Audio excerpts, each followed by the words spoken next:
Experiencing no internet on Assurance Wireless? It's often due to data limits, APN settings, or DNS configurations. Assurance Wireless provides a set amount of high-speed data, typically 10 gigabytes. Once you exceed this, speeds are significantly reduced, creating the illusion of no internet. Correct APN, access point name settings, are crucial for connecting to the cellular network.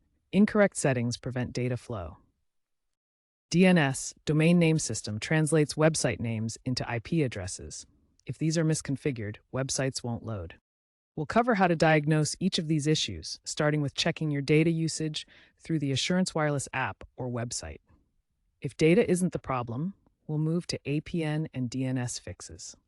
If your data limits aren't causing the problem, incorrect APN or DNS settings are likely the culprits.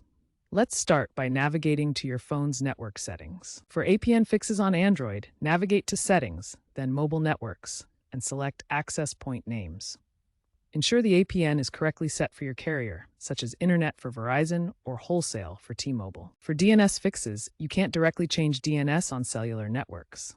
However, when connected to Wi-Fi, switch to public DNS servers like Google at 888.8 or Cloudflare at 1.11.1 to resolve issues. As of 2025, Assurance Wireless provides automated APN resets through their customer portal, which can fix common configuration errors. Remember to restart your device after making any changes to ensure they take effect. If these fixes don't resolve the issue, contact Assurance Wireless support directly for further assistance.